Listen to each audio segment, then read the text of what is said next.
प्रभु की स्तुति हो। आइए हम प्रार्थना करें।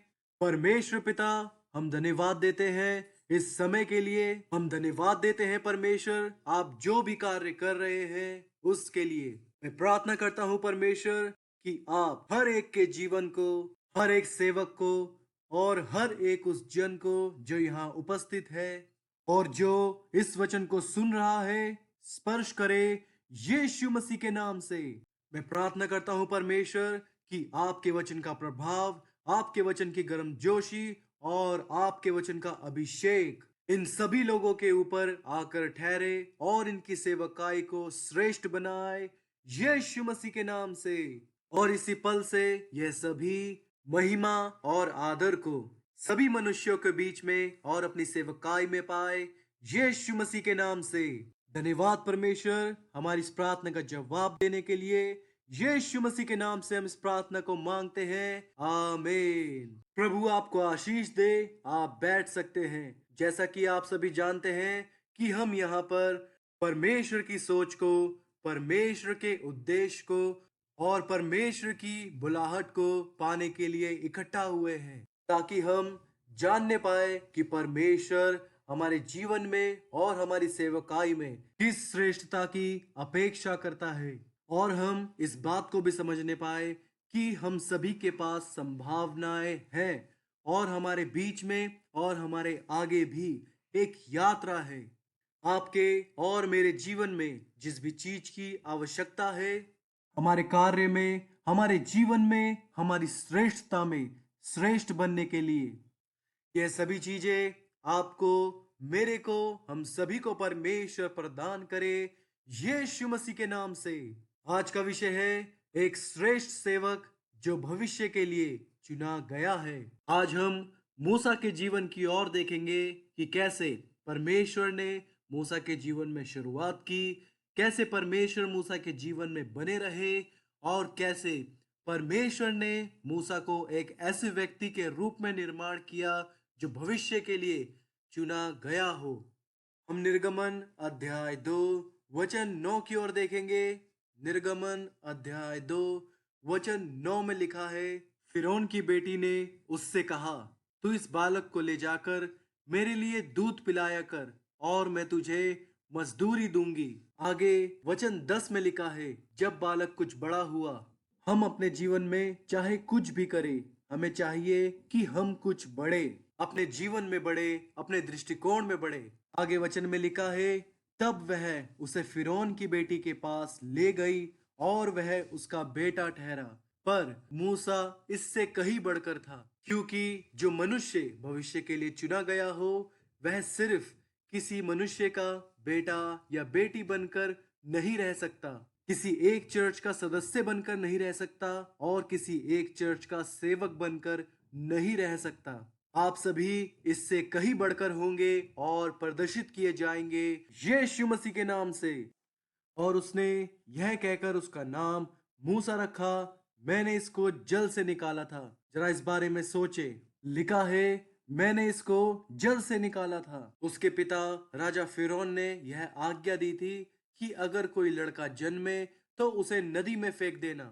इसलिए फिरौन की बेटी ने यह शब्द कहे कि जिसको मेरे पिता ने मरने के लिए नियुक्त किया था, उसी को मैंने जल से बाहर निकाला है। और उसका नाम मूसा रखा, कि जब भी मूसा का नाम पुकारा जाए तो उसे यह याद आए कि मैं जल से बाहर निकाला गया था, मैं मौत की तरह से बाहर निकाला गया था, जीवन के लिए, भविष्य के लिए चुना गया था। जब आप अपने जीवन को पीछे मुड़कर देखते हैं कि आप कहां से बाहर निकल कर आए हैं, तो आप भविष्य के लिए चुने हुए व्यक्ति बन पाते हैं। इस बात को अपने लिए सिद्ध करें यीशु मसीह के नाम से। प्रेरितों के काम अध्याय 7 वचन 23 की ओर देखें। प्रेरितों के काम अध्याय 7 वचन 23 में लिखा है, जब वह 40 वर्ष का हुआ तो उसके मन में आया कि मैं अपने इजरायली भाइयों से भेंट करूं। आप हमेशा अपनी सेवकाई से अलग होकर नहीं रह सकते। आप उन लोगों से अलग होकर नहीं रह सकते जिनको आपको चाहिए था कि आप उन्हें दास्तव से निकालकर परमेश्वर की प्रतिज्ञा के स्थान पर कनान के देश में पहुंचाए, जो स्थान खुद परमेश्वर ने उनके लिए तैयार रखा है। मूसा ने सोचा कि उसके भाई समझेंगे कि परमेश्वर उनका उद्धार उसके हाथों से करेगा, पर वह ना समझे। पर मूसा इस बात को समझ गया था कि उसके पास एक सेवकाई है, एक श्रेष्ठ सेवकाई। वह सेवकाई जो श्रेष्ठ है और जिसके बारे में भविष्यवाणी हुई है उसके बाप दादाओं के समय से भी पहले। वह सेवकाई तब उत्पन्न हुई जब परमेश्वर अब्राहम से बात कर रहे थे। परमेश्वर ने अब्राहम से कहा था कि तेरा वंश परदेसी होकर पराय देश में रहेगा, जो उनका ना होगा, और वे वहां पर गुलाम होंगे, पर मैं समय आने पर उन्हें वहां से छुड़ा लूंगा। मूसा का समय ही वह समय था जो ठहराया गया था। आप इस बात को दोहराए कि जो मेरा ठहराया हुआ समय था वह आ चुका है। उसी परमेश्वर ने आपके लिए भी सोचा है जिसने मूसा के लिए सोचा था। और बहुत समय बीतने के बाद एक श्रेष्ठ सेवक के लिए एक श्रेष्ठ सेवकाई आई। और उसी तरह आज भी समय आ चुका है। मैं प्रार्थना करता हूँ कि यही वो समय हो और आज ही वह दिन हो। और जो आपका समय आ चुका है, आप बढ़ोतरी को पाओगे, आप सफलता प्राप्त करोगे। परमेश्वर आपको एक श्रेष्ठ सेवक बनाएगा, यीशु मसीह के नाम से। यूहन्ना अध्याय 15 वचन 16 में लिखा है, तुमने मुझे नहीं चुना, परंतु मैंने तुम्हें चुना है और तुम्हें नियुक्त किया है कि तुम जाकर फल लाओ और तुम्हारा फल बना रहे। हम यहाँ पर उस सिद्धांत के विषय में बात कर रहे हैं जो लगातार चला आ रहा है। हमने मूसा के बारे में बातें की और मूसा बहुत समय पहले अपने स्थान पर जा चुका है और उसने अपने प्रतिफल को पा लिया है। और अब यहाँ पर यीशु मसीह अपने चेलों से बात कर रहे हैं। अगर आपसे पूछा जाए कि कौन लोग चुने हुए हैं, तो आप कहेंगे, हाँ हम जानते हैं मूसा को, हम जानते हैं हारून को, हम जानते हैं यहोशू को। पर सच में उनका समय पूरा हुआ और आप लोगों का समय आ चुका है। और हम भी उस सिद्धांत को आगे बढ़ा रहे हैं, क्योंकि मूसा भी चुना गया था, हारून भी चुना गया था, यहोशू भी चुना गया था। और इसी प्रकार सभी लोग जो पुराने नियम में हैं चुने गए थे। और हम उसी सिद्धांत को आपके जीवन में भी ला रहे हैं। वचन में लिखा है, तुमने मुझे नहीं चुना। मूसा ने परमेश्वर को नहीं चुना था, अपनी सेवकाई को नहीं चुना था, परंतु परमेश्वर ने मूसा को चुना था। हम लोग इस बात को कैसे जान पाएंगे कि मूसा ने सेवकाई को नहीं चुना? जब हम वचन में पढ़ते हैं तो हम देख पाते हैं कि मूसा ने परमेश्वर से कहा था कि मैं कौन हूँ जो फिरौन के पास जाऊं। और यही बात आज आपके जीवन में भेजी जा रही है। वचन में लिखा है, तुमने मुझे नहीं चुना, परंतु मैंने तुम्हें चुना है और तुम्हें नियुक्त किया है, तुम्हारा अभिषेक किया है कि तुम जाकर फल लाओ और तुम्हारा फल बना रहे। आपका फल बना रहेगा और कोई भी बात आपकी सेवकाई के फल को चुराने नहीं पाएगी। जिस बात को आज आप अपने जीवन में देख रहे हैं वह कल भी बनी रहेगी। परमेश्वर जो कार्य आपके जीवन में आज कर रहे हैं वह कल भी आपके जीवन में बना रहेगा, यीशु मसीह के नाम से। आगे वचन में लिखा है कि तुम मेरे नाम से जो कुछ पिता से मांगोगे, जरा इस बारे में सोचे। जब हम परमेश्वर के वचन को पढ़ रहे होते हैं, उसकी प्रतिज्ञाओं के विषय में पढ़ रहे होते हैं, तो हमारे मन में सवाल आता है कि क्यों? क्योंकि जब परमेश्वर ने मूसा को चुना था तो उसे किसी उद्देश्य को पूरा करने के लिए चुना था, और जो कुछ मूसा को पूरा करना था वह सब फिरौन के अधिकार में था। इसलिए मूसा जो कुछ परमेश्वर से मांगेगा अपने कार्य को करते समय वह उसे मिलेगा। क्या इसलिए कि वह एक महान व्यक्ति था? नहीं। क्या इसलिए कि वह बहुत मजबूत व्यक्ति था? नहीं। पर इसलिए कि उसे कार्य करने के लिए चुना गया था और परमेश्वर भी उससे यही चाहते थे। इसलिए आप जब भी वचन में पढ़ेंगे, मूसा ने मिस्र में रहते हुए मांगा, वह परमेश्वर ने उसे दिया, क्योंकि परमेश्वर ने मूसा से यह कहा था कि तू इन लोगों को इस स्थान से ले जाकर उस स्थान तक पहुंचा दे। और मैं जानता हूं कि इस यात्रा में जरूरतें उभरेंगी और इसीलिए मूसा ने जो कुछ भी परमेश्वर से उस यात्रा के बीच में मांगा, परमेश्वर ने उसके लिए वह सब किया। और ऐसा ही आप सभी के साथ भी है, क्योंकि परमेश्वर ने आपको भविष्य के लिए चुना है, भविष्य के लिए ठहराया है। और इस यात्रा में आपको जो भी जरूरत होगी, तरक्की के लिए, उन्नति के लिए, परमेश्वर से आप जो कुछ भी मांगेंगे, परमेश्वर आपको उसका जवाब जरूर देगा। वचन में लिखा है कि तुम मेरे नाम से जो कुछ पिता से मांगो वह तुम्हें दे। आज के विषय को हमने 3 भागों में बांटा है। भाग 1, भविष्य के लिए चुने हुए व्यक्ति की नींव। भाग 2, भविष्य के लिए चुने हुए व्यक्ति का निर्माण। भाग 3, भविष्य के लिए चुने हुए व्यक्ति की विश्वास योग्यता। भाग 1 की ओर आए, भविष्य के लिए चुने हुए व्यक्ति की नींव। दूसरा तिमुथियुस अध्याय 2 वचन 19 में लिखा है, तो भी परमेश्वर की पक्की नींव बनी रहती है। परमेश्वर एक बुद्धिमान परमेश्वर है। अगर वह किसी चीज की स्थापना करता है तो वह उस चीज की नींव भी रखता है।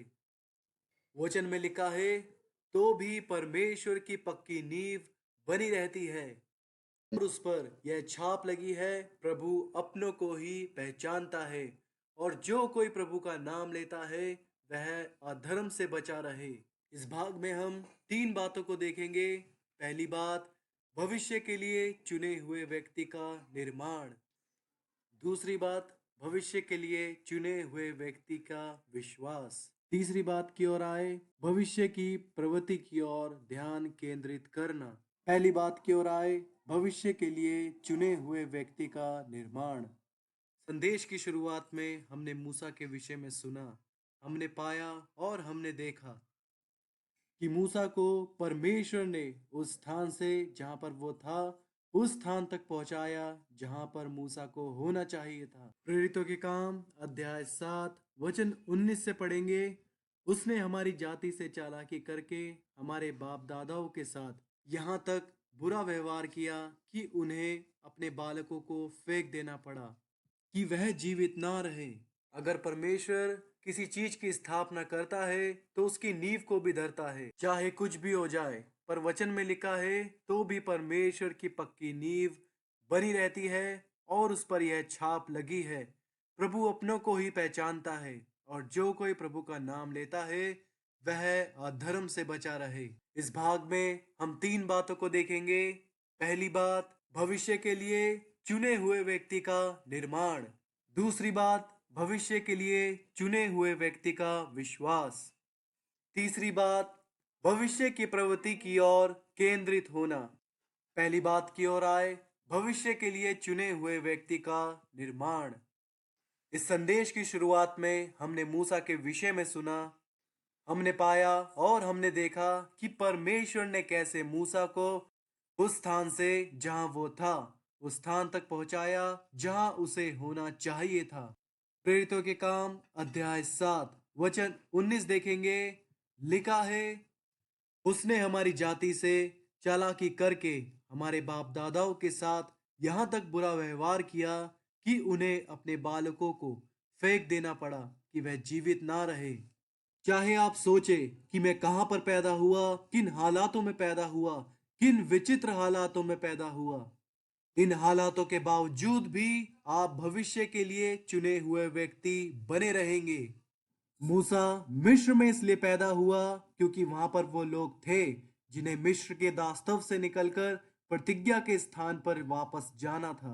आप किस स्थान पर पैदा हुए हैं, इस बात के लिए सोचे और फिर यह सोचे कि मूसा किस स्थान पर और किन हालातों में पैदा हुआ। जब मूसा पैदा हुआ तब सभी लड़कों को नदी में फेंका जा रहा था।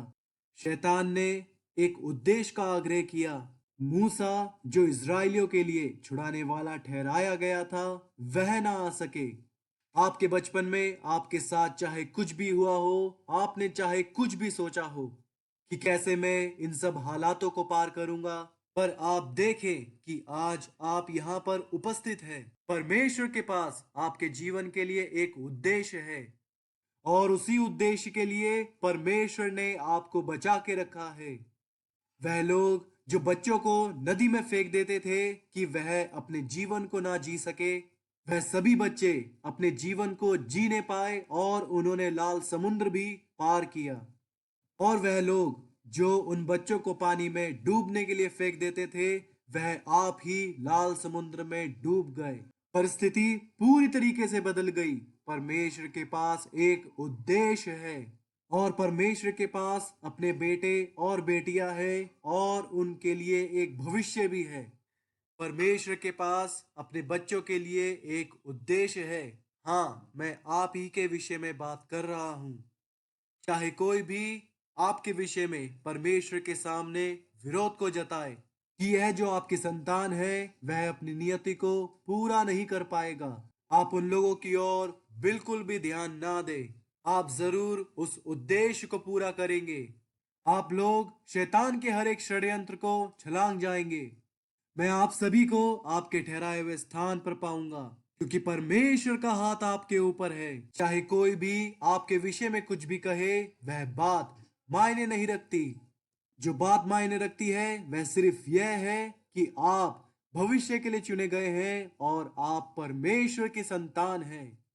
जो परमेश्वर आपको यहाँ तक लेकर आया है, वह आपको आपके ठहराए हुए स्थान तक भी लेकर जाएगा। वचन 20 में लिखा है, उस समय मूसा उत्पन्न हुआ। वह परमेश्वर की दृष्टि में बहुत ही सुंदर था। वह 3 महीने तक अपने पिता के घर में पाला गया। यह बात पवित्र शास्त्र में क्यों अंकित की गई है और यह बात कितना महत्व रखती है? 3 महीने का समय एक साल का सिर्फ एक चौथाई भाग होता है, पर उन 3 महीनों में मूसा की माँ ने उसके लिए प्यार से और इच्छा से प्रार्थना की और सिर्फ यही बात उसके लिए बहुत ही महत्वपूर्ण थी। आप जिस स्थान पर अभी हैं, उस स्थान पर आप अपने समय को कम ना करें। आप चाहे यहाँ पर 3 महीने बिताए, 6 महीने बिताए, पर यह बात आपके लिए भविष्य में बेहद ही महत्वपूर्ण साबित होगी। वचन 21 में लिखा है, जब फेंक दिया गया तो फिरौन की बेटी ने उसे उठा लिया और अपना पुत्र करके पाला। जब मूसा फेंक दिया गया था तो परमेश्वर ने उसके लिए दिव्य प्रबंध किए ताकि मूसा वापस लौटकर आ सके। जब आप लोग भी परिस्थिति में पड़ेंगे तो परमेश्वर आपके लिए भी दिव्य प्रबंध को करेगा ताकि आप वापस लौटकर आ सके। वचन 22 में लिखा है, मूसा को मिस्रियों की सारी विद्या पढ़ाई गई। मूसा परमेश्वर से कहता होगा कि प्रभु, मैंने तो दर्शन में पाया है कि मैं इजरायलियों का छुड़ाने वाला बनूंगा, फिर मुझे प्रशिक्षण की क्या जरूरत? प्रभु ने जरूर यही जवाब दिया होगा कि मेरे बेटे, सब कुछ सीख, क्योंकि यह सब तेरे लिए कार्य में आएगा जब तू तंबू को खड़ा करेगा। यही तेरी मदद करेगा दृढ़ता के साथ चलने में, बिना निराशा के साथ चलने में। आप अपने विषय में ऐसा ना कहे कि मैं इस स्थान पर क्यों हूँ, मैं क्यों यहाँ पर प्रशिक्षण ले रहा हूँ, क्योंकि परमेश्वर आपको जिस भी रास्ते से लेकर चलता है वह आपके लिए एक निर्माण कार्य को करता है और स्थान तक पहुंचाता है जिस स्थान के लिए प्रभु ने आपको तैयार किया है। आगे वचन में लिखा है, और वह वचन में सामर्थी था। इसका मतलब है कि मूसा को बहुत सी भाषाएं आती थी और यह सब उसे इसलिए पढ़ाया गया था क्योंकि यह सारी बातें मूसा की भविष्य की सेवकाई में इस्तेमाल होने वाली थी। उस वक्त के लिए सिखाया गया था जब मूसा इस्राएलियों को अगुवाई करेगा कि उन्हें क्या करना है और क्या नहीं करना और किस बात को करने से उन्हें क्या परिणाम मिलेगा। वचन में लिखा है, वह वचन और कर्म दोनों में सामर्थी था। परमेश्वर ने मूसा का भी निर्माण किया था और वह आपका भी निर्माण करेगा। यशाया अध्याय 43 वचन 7 में लिखा है, हर एक जो मेरा कहलाता है, जिसको मैंने अपनी महिमा के लिए सृजा, जिसको मैंने रचा और बनाया है। आप इस वचन को अपनी सोच में रखें, क्योंकि परमेश्वर की सोच में यही बात है कि उसने आपको अपनी महिमा के लिए रचा है। वचन में ऐसा लिखा है, हर एक को, और यही बात मुझे सामर्थ्य देती है आपको बतलाने के लिए कि आपका निर्माण भी परमेश्वर के सामर्थी हाथों से होगा और आप जिस भी रास्ते और जिस भी परिस्थिति से होकर गुजरेंगे, परमेश्वर उसके द्वारा भी आपका निर्माण करेगा। और जब आप उस परिस्थिति से गुजरकर दूसरी ओर निकलेंगे, तो आप परमेश्वर के सेवक के स्वरूप में होकर उसकी महिमा के लिए उसकी सेवा कार्य को करेंगे, यीशु मसीह के नाम से। दूसरी बात की ओर आए, भविष्य के लिए चुने हुए व्यक्ति का विश्वास। हम इब्रानियों अध्याय 11 वचन 24 में पढ़ेंगे, लिखा है, विश्वास ही से मूसा ने सयाना होकर। आप जानते हैं कुछ लोग हैं जो कभी भी सयाने नहीं होते। वह लोग हमेशा अपने बचपने में जीते हैं, और ऐसा भी नहीं है कि वह अभी भी बच्चे हैं, पर वह लोग बस अपने बचपने में जीते रहते हैं। कैसे? उन्हें यह नहीं पता होता कि उनके आसपास क्या चल रहा है। उन्हें यह भी नहीं पता होता कि वह कहां से आए हैं। उन्हें यह भी नहीं पता होता कि वह कहां जा रहे हैं, और किस लिए और क्यों उस स्थान पर है जहां वो अभी खड़े हैं। वह लोग अपने जीवन में परमेश्वर की इच्छा को समझ नहीं पाते, उस निर्माण कार्य को समझ नहीं पाते जो परमेश्वर उनके जीवन में और उनके अंदर कर रहे होते हैं। अगर हम उस स्थान के लिए होने जा रहे हैं जहां हमें होना चाहिए था, हमें उस बचपने से बाहर आकर, उस बचपने की सोच से बाहर आकर सयाना बनना ही होगा। आप इसे अपने लिए कहे, हम सयाने होने जा रहे हैं, तब परमेश्वर कहेंगे, मैं तुम्हें अब दूसरे पड़ाव की ओर लेकर जा रहा हूँ। और आप सच में उस स्थान पर पहुंचेंगे जहां पर परमेश्वर आपको रखना चाहता है। वचन में लिखा है, विश्वास ही से मूसा ने सयाना होकर फिरौन की बेटी का पुत्र कहलाने से इनकार किया। जो व्यक्ति भविष्य के लिए चुना गया होता है, उसके जीवन में एक ना एक दिन ऐसा पल आता है जहां पर उसे कई चीजों का इनकार करना होता है, ताकि वह उस स्थान पर पहुंच सके जो बड़ा है और महिमा में है। हमें अपने जीवन के आरामदायक क्षेत्र को छोड़ना होता है। अगर आप उस स्थान पर बने रहेंगे जहां पर आपको आराम है, तो आप उस स्थान पर कभी भी नहीं पहुंच पाएंगे जहां के लिए परमेश्वर ने आपको बनाया है। मूसा के मन में हमेशा यह सवाल थे कि क्यों मैं बचाया गया, क्यों मैं उस नदी में नहीं डूबा, क्यों मैं ये सारी बातों को सीख रहा हूँ, इनका प्रशिक्षण ले रहा हूँ। मूसा ने देखा कि जब तक मैं इस स्थान पर और इस आराम में बना रहूंगा, तब तक मैं उस कार्य को नहीं कर पाऊंगा जिसके लिए परमेश्वर ने मुझे बनाया है। तब उसने उस स्थान का इनकार किया। आप अपने जीवन में देखें कि आपको किन किन बातों का इनकार करना है, ताकि आप उस स्थान को पा सके जिसके लिए परमेश्वर ने आपको बनाया है। आगे वचन 25 में लिखा है, इसलिए कि उसे पाप में थोड़े दिन के सुख भोगने से परमेश्वर के लोगों के साथ दुख भोगना अधिक उत्तम लगा। ज्यादातर लोग अपनी सेवकाई में मुश्किल पड़ावों को नहीं चुनते। हम में से ज्यादातर लोग यही सोचते रहते हैं कि आज से 10 साल पहले मैं कितने आराम में था। पर अगर आप अपने ध्यान को केंद्रित रखते हैं कि यही वो मार्ग है जो आपको उत्तम सेवकाई की ओर ले जाएगा, जिसके लिए परमेश्वर ने आपको रचा है, तो फिर वह मार्ग उत्तम सेवकाई की ओर ले जाता है।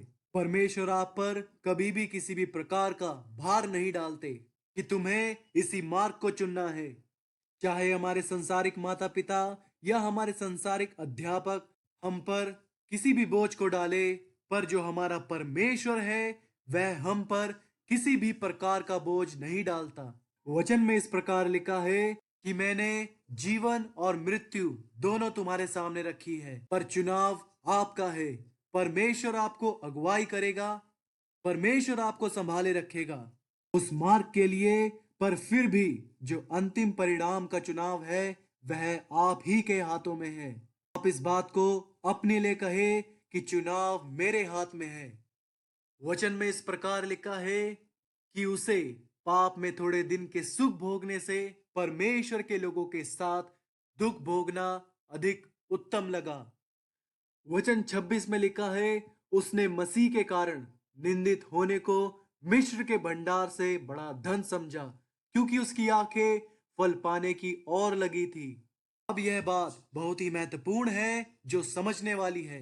एक तरफ तो मूसा के पास मिस्र का आराम था, और मिस्र की धन दौलत भी थी, और दूसरी ओर उसके इजरायली भाइयों का उत्पीड़न था, जिन इजरायलियों के बीच में भविष्य में यीशु मसीह आने वाले थे। पर मूसा ने यही सोचा कि अगर मैं मिस्र को चुनता हूं तो यह स्थायी रूप में हमेशा के लिए नहीं बना रहेगा, पर अगर मैं इजरायली भाइयों को चुनता हूं तो मैं उन सभी को इस दास्तव के देश से बाहर निकाल पाऊंगा। हाँ, इस रास्ते पर थोड़ा दुख जरूर होगा और थोड़ी पीड़ा भी होगी, पर मूसा ने एक अच्छा चुनाव किया। आप सभी भी एक अच्छा चुनाव करेंगे। आगे वचन 27 में लिखा है, विश्वास ही से राजा के क्रोध से ना डरकर उसने मिस्र को छोड़ दिया, क्योंकि वह अनदेखे को मानो देखता हुआ दृढ़ बना रहा। मूसा ने सबसे पहले अपनी सोच से और अपने मन से मिस्र को भुला दिया। पर क्या आप जानते हैं, जो इजरायली लोग थे वह शारीरिक रूप से तो मिस्र से बाहर आ गए थे, पर उन्होंने अपने मन से और अपनी आत्मा से कभी भी मिस्र को नहीं भुलाया। जब भी उनके ऊपर हल्की सी परेशानी, हल्की सी मुश्किल आती थी, वह तभी मिस्र की प्याज को याद कर कर जो वह वहां पर खाया करते थे, रोते थे। शारीरिक रूप से मिस्र को भुला देना एक अलग बात है, और पूरी तरीके से ये मान लेना कि अब वो रास्ता मेरे लिए पूरी तरीके से बंद हो चुका है, यह एक अलग बात है। अगर आप लोग मिस्र के आराम को और मिस्र को याद रखते हैं तो आप कभी भी उस स्थान पर नहीं पहुंच पाएंगे जिस स्थान के लिए परमेश्वर ने आपको तैयार किया है। आपको हमेशा उस पर नजरें बनाए रखनी है जो दिखता नहीं है, पर वह हमेशा बना रहता है। वह वचन में हमसे कहता है, मैं ना तो कभी तुम्हें छोड़ूंगा और ना कभी त्यागूंगा। जब आप परमेश्वर की ओर नजर लगाएंगे तो आपको कोई भी बात डुबा नहीं पाएगी, और आप उस स्थान पर पहुंचने पाएंगे जिसके लिए परमेश्वर ने आपको बनाया है। तीसरी बात की ओर आए, भविष्य की प्रवृत्ति की ओर ध्यान केंद्रित करना। निर्गमन अध्याय 3 वचन 8 में लिखा है, इसलिए अब मैं उतर आया हूं कि उन्हें मिस्रियों के वश से छुड़ा लूं। जब मूसा जलती हुई झाड़ियों के समीप गया तब उसका ध्यान इसी ओर केंद्रित था। आपको अपने जीवन में ध्यान केंद्रित करने की जरूरत है, और आपको इस बात को देखना है कि परमेश्वर ने आपको इसलिए उभारा है कि आप लोगों को मिस्र से और उसके दास्तव से छुड़ाएं और उन्हें प्रतिज्ञा के स्थान पर पहुंचाएं। परमेश्वर से सवाल करके यह ना बोले कि परमेश्वर देखे मिस्र देश कितना बड़ा है, और इससे बड़ा और अच्छा देश शायद है भी नहीं है। आप बिल्कुल भी परमेश्वर से सवाल ना करें, क्योंकि परमेश्वर सब कुछ देखते हैं। आपने इस बात पर ध्यान दिया कि जब आप हवाई जहाज में होते हैं तो आप ऊपर से हर एक चीज को साफ देख पाते हैं। आप देख पाते हैं नदियों को, आप देख पाते हैं पूरी तरीके से जमीन को, पहाड़ों को। इसीलिए परमेश्वर ऊंचे पे विराजमान है और परमेश्वर सब कुछ देख सकते हैं। और अगर आप भी दो चीजों को एक साथ देख सके तो आप भी एक बेहतर तुलना को कर सकेंगे। परमेश्वर ऊंचे पे विराजमान है, इसलिए वह कनान देश को और मिस्र देश को, दोनों देशों को एक साथ देख सकता है। पर आप नहीं देख सकते क्योंकि आप यहाँ पर नीचे हैं। पर परमेश्वर ऊंचे पर विराजमान है और वह अच्छे से तुलना कर सकता है इन दोनों देशों के बीच में कि आपको कहां पर लेकर जाए। आप चाहे उस स्थान को अभी देख नहीं सकते हैं, पर वह कई बेहतर है उस तुलना में जिस स्थान में आप अभी हैं। और उस देश के बारे में इस प्रकार कहा जाता है कि वह देश दूध और शहद का देश है। आप चाहे इस भाषा को ना समझ पाए, पर मूसा उस वक्त इस भाषा को समझ गया था। मिस्र देश में तो पानी का भी बंदोबस्त ठीक से नहीं था। वह नील नदी पर निर्भर करते थे पानी के लिए। और मूसा ने इजरायलियों को भी यही बताया कि जिस देश में परमेश्वर तुम्हें लेकर जा रहा है वह ना सिर्फ पानी से भरपूर है, पर है दूध और शहद का देश है। आपका जो भविष्य है वह अकल्पनीय है और उस तुलना से कहीं ज्यादा है जो आपने अपने पिछले जीवन में देखा है। व्यवस्था विवरण अध्याय 6 वचन 23 में लिखा है, और हमको वह वहां से निकाल लाया, इसलिए कि हमें इस देश में पहुंचाकर जिसके विषय में उसने हमारे पूर्वजों से शपथ खाई थी, इसको हमें सौंप दे। मूसा का ध्यान पूरे समय सिर्फ इसी बात पर केंद्रित था। आपको भी अपने ध्यान को केंद्रित करने की जरूरत है। मैंने कहा, आप भी उस स्थान पर पहुंचाए जाएंगे, और आप उस स्थान पर अकेले नहीं पहुंचेंगे। आप अपने साथ हजारों और लाखों लोगों को लेकर जाएंगे, यीशु मसीह के नाम से। भाग 2 की ओर आए, भविष्य के लिए चुने हुए व्यक्ति का परिणाम। इस भाग में हम 3 बातों को देखेंगे। पहली बात, मनुष्य की इच्छाओं की प्रारंभिक विफलताएं। दूसरी बात, आखिरी सिरे का मनुष्य के अंदर भीतरी भय। तीसरी बात, भविष्य के लिए चुने हुए व्यक्ति के निष्क्रिय 40 साल। पहली बात की ओर आए, मनुष्य की इच्छाओं की प्रारंभिक विफलताएं। शायद आपको यह बात याद होगी, जब मूसा ने एक मिस्री को इजरायली से लड़ते हुए देखा, तो उसने सोचा कि शायद यही मेरा मौका है और पल है, और उसने उस मिस्री को मार डाला। और मूसा को यह भी लगा कि जो उसने किया है वह ठीक है। और अगले ही दिन जब वह दोबारा से इजरायलियों के पास आया, तो उसने देखा कि 2 इजरायली आपस में लड़ रहे हैं, और उसने सोचा कि यह समझेंगे कि मैं इनका छुड़ाने वाला हूँ, और यह समझाऊं कि मैं तो सोच रहा हूँ कि तुम्हें मिस्रियों के हाथ से छुड़ाऊं, पर यहाँ पर तो तुम आपस में ही लड़ रहे हो। पर इस पर दूसरे इजरायली ने मूसा से कहा, मैंने तुम्हें सुना, पर तुम कौन हो जो हम पर प्रभुता करे या हम लोगों को आज्ञा दे? और वह बोला, क्या तू इसी प्रकार हमें भी मार डालना चाहता है, जैसे तूने कल उस मिस्री को मार डाला था? और मूसा उसी क्षण वहां से भाग गया। मूसा उस पल विफल हो गया। पर क्या आप जानते हैं, परमेश्वर हमारी प्रारंभिक विफलताओं को नहीं देखता।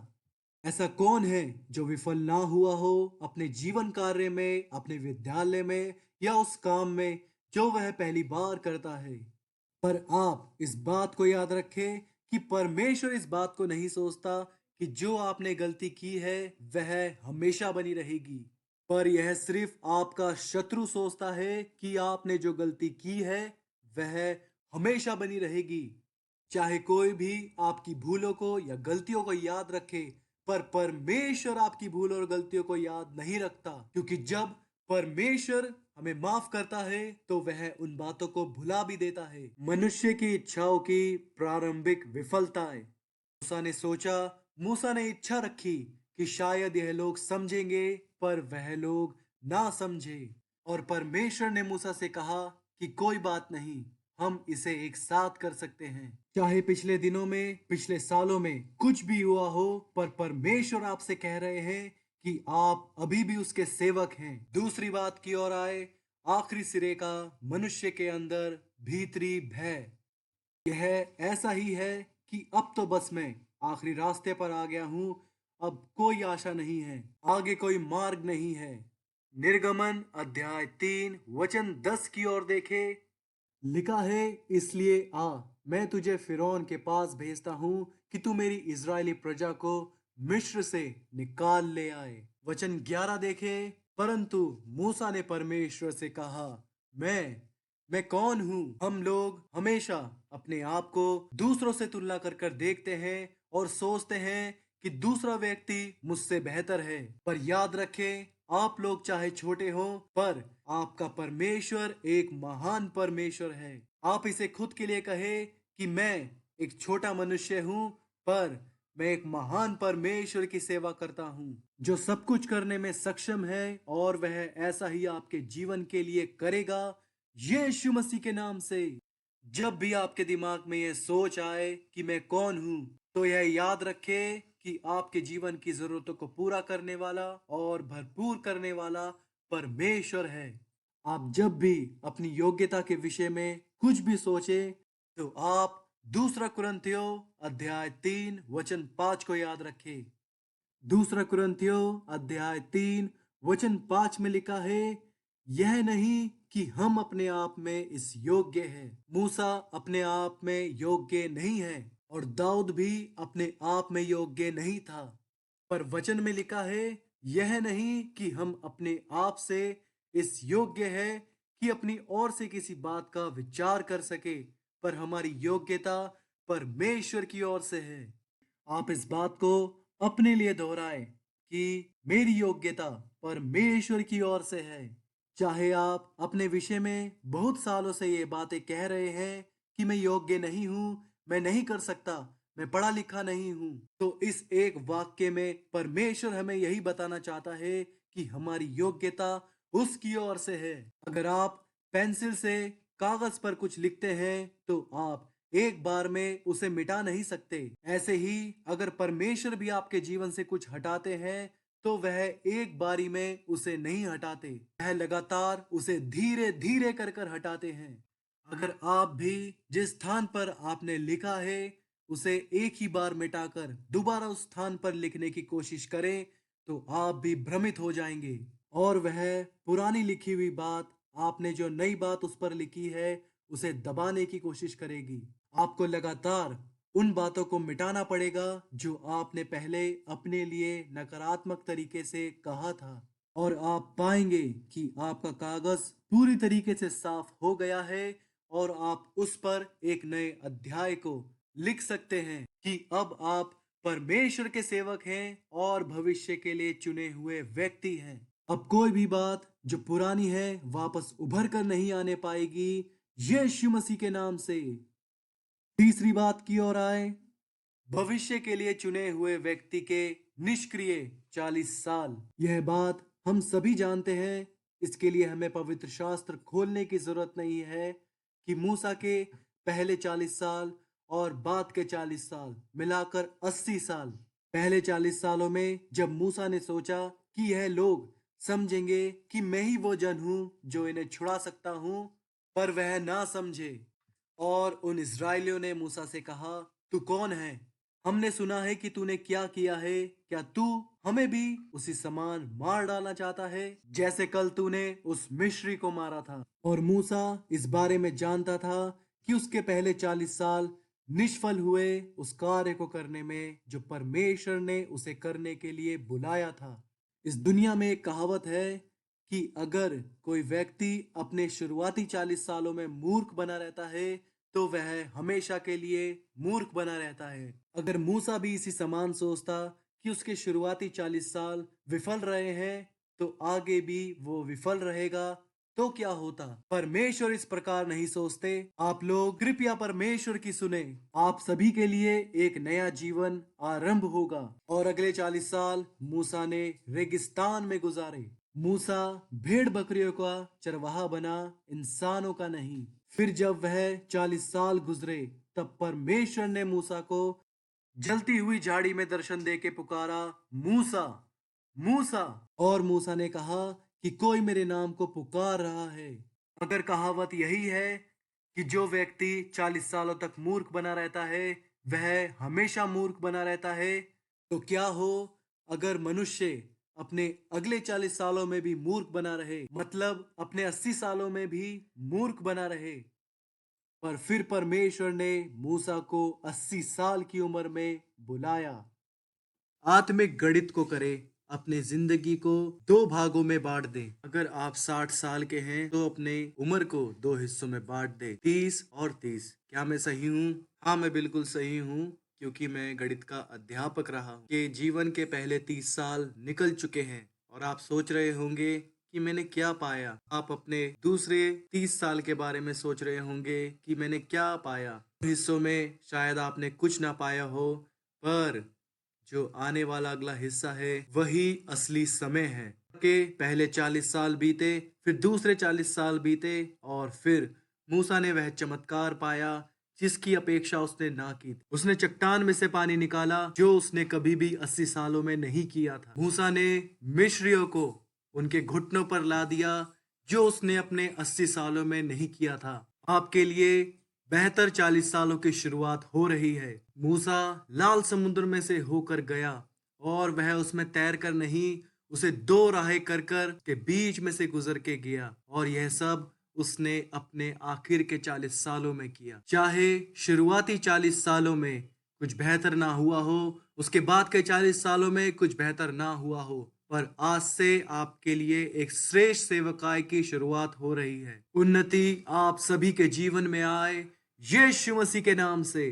पिछले 40 सालों में कुछ नहीं हुआ, उसके बाद के 40 सालों में कुछ नहीं हुआ, पर आगे होगा।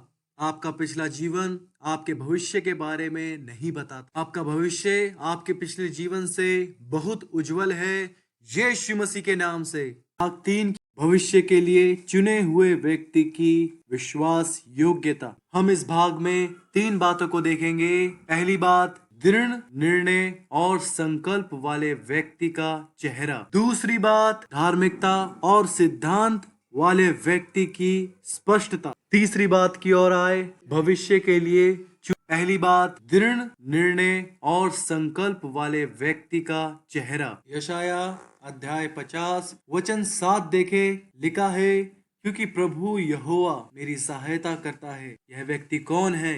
प्रभु आपकी सहायता करेगा। ऐसा कोई भी कारण नहीं है जिसकी वजह से प्रभु आपकी सहायता ना करे, क्योंकि आप एक पापी मनुष्य थे। वचन में लिखा है, सब ने पाप किया और परमेश्वर की महिमा से रहित है। पुराने समय में भी परमेश्वर ने जितने लोगों की मदद की, वह सभी भी पापी थे। अगर परमेश्वर ने उन लोगों की मदद करी तो परमेश्वर आपकी भी मदद करेगा। आप यह कहते हैं कि मैंने अच्छी पढ़ाई लिखाई नहीं करी। जरा आप पतरस की ओर देखें, वह एक मछुआरा था। उसने अच्छी पढ़ाई लिखाई नहीं करी थी। ऐसा लग रहा है कि परमेश्वर जल्द ही आपकी मदद करने जा रहा है, यीशु मसीह के नाम से। वचन में लिखा है, क्योंकि प्रभु यहोवा मेरी सहायता करता है, इस कारण मैंने संकोच नहीं किया, वरन अपना माथा चकमक के समान कड़ा किया। अगर कोई दुखी होता है तो उसके चेहरे से पता चल जाता है। अगर कोई खुश होता है तो भी उसके चेहरे से पता चल जाता है। आप जो भविष्य के लिए चुने गए हैं, आपके चेहरे से पता चलेगा। से हम जब भी आप लोगों के चेहरे को देखेंगे तो हम भविष्य को आप में देखने पाएंगे। वचन में लिखा है, क्योंकि प्रभु यहोवा मेरी सहायता करता है, इस कारण मैंने संकोच नहीं किया, वरन अपना माथा चकमक के समान कड़ा किया, क्योंकि मुझे निश्चय था कि मुझे लज्जित ना होना पड़ेगा। मैं जानता हूँ आप में से किसी को भी लज्जित नहीं होना पड़ेगा। दूसरी बात, धार्मिकता और सिद्धांत वाले व्यक्ति की स्पष्टता। स्पष्टता का मतलब होता है कि आपके अंदर बिल्कुल भी शंका नहीं है, आपके निर्णय के अंदर, आपकी गवाही के अंदर बिल्कुल भी अस्थिरता नहीं है। निर्गमन अध्याय 5 वचन 1 में लिखा है, इसके पश्चात मूसा और हारून ने जाकर फिरौन से कहा, इज़राइल का परमेश्वर यहोवा यूं कहता है, मेरी प्रजा के लोगों को जाने दे कि वह लोग जंगल में मेरे लिए पर्व करे। मेरी प्रजा के लोगों को जाने दे। क्या आप यह बात कह सकते हैं? आगे निर्गमन अध्याय 8 वचन 1 की ओर देखे, तब यहोवा ने फिर मूसा से कहा, फिरौन के पास जाकर कहे, यहोवा तुझसे इस प्रकार कहता है, मेरी प्रजा के लोगों को जाने दे, जिससे वह मेरी उपासना करे। क्या? अरे यही चीज तो मैंने उनसे अध्याय 5 में बोली थी। जब आप ऐसे मनुष्य के समान होते हैं जिसे पता होता है कि यह होने वाला है और यह होना जरूरी है, आप धर्मी और समर्पित मनुष्य हैं। वह मूसा से पूछे कि मूसा, आज तुम्हारे पास मेरे लिए क्या सिद्धांत है? तो वह कहता होगा, मेरे लोगों को जाने दो। मूसा वह मनुष्य था जिसके पास एक संकल्प था, एक ही वचन था और एक ही दृष्टिकोण था, मेरी प्रजा के लोगों को जाने दो। आप अध्याय 9 में वचन 1 से पढ़ेंगे तो वहां पर भी आप पाएंगे कि मूसा इसी संदेश के साथ, इसी सिद्धांत के साथ आगे बढ़ रहा है। लिखा है, फिर यहोवा ने मूसा से कहा, फिरौन के पास जाकर कहे, इब्रियों का परमेश्वर यहोवा तुझसे इस प्रकार कहता है, मेरी प्रजा के लोगों को जाने दे कि मेरी उपासना करे। तब तक कि आपका संदेश माना ना जाए, पालन ना किया जाए, तब तक उसे दोहराते रहे और बार बार बोलते रहे।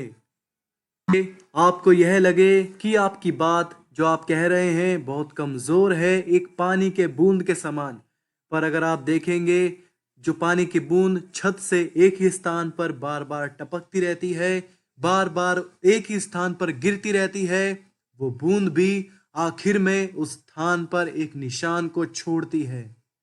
जो बूंद बहुत कमजोर है, वो भी आखिर में एक निशान को छोड़ती है। तीसरी बात की ओर आए, भविष्य के लिए चुने हुए व्यक्ति की विशिष्टता जो हमेशा के लिए है। व्यवस्था विवरण अध्याय 34 वचन 10 देखे, लिखा है, और मूसा के तुल्य इज़राइल में ऐसा कोई नबी नहीं उठा जिससे यहोवा ने आमने सामने बातें की। वचन 11 देखे, और उसको यहोवा ने फिरौन और उसके सब कर्मचारियों के सामने और उसके सारे देश में सब चिन्ह और चमत्कार करने को भेजा। वचन 12 में लिखा है, और उसने सारे इजरायलियों की दृष्टि में बलवंत हाथ और अपने बड़े भय के काम कर दिखाए। जिस इंसान ने अपनी शुरुआत यह बोलकर की हो कि मैं कौन हूँ, एक निराशा के साथ, भय के साथ, एक कमजोरी के साथ, अंत में वह मनुष्य ऐसा बन गया कि उसके तुल्य कोई भी उस पीढ़ी में, आने वाली पीढ़ी में भी उसके तुल्य कोई नहीं था। और ऐसा ही परमेश्वर आपको बनाएगा। अपने पुराने समय को आप भूल जाएंगे। निर्गमन, लय व्यवस्था, गिनती, व्यवस्था विवरण, यहोशू और न्यायों में मूसा को पाएंगे, क्योंकि उसने पृथ्वी पर अपना निशान छोड़ा था। प्रकाशित वाक्य अध्याय 15 वचन 3 देखे, जो मूसा ने निर्गमन में बोया था उसको हम लगातार बाइबल में पढ़ते हुए देखते आते हैं। और अब प्रकाशित वाक्य अध्याय 15 वचन 3 को भी देखे, लिखा है, वह परमेश्वर के दास मूसा का गीत और मेमने का गीत गा रहे थे। हे सर्वशक्तिमान प्रभु परमेश्वर, तेरे कार्य महान और अद्भुत है। हे युग युग के राजा, तेरी चाल ठीक और सच्ची है। अपने पिछले जीवन को भूल जाए और अपने भविष्य की ओर अपने नजरों को लगाएं, क्योंकि कुछ ऐसा आपके लिए आने वाला है, महिमावंत है।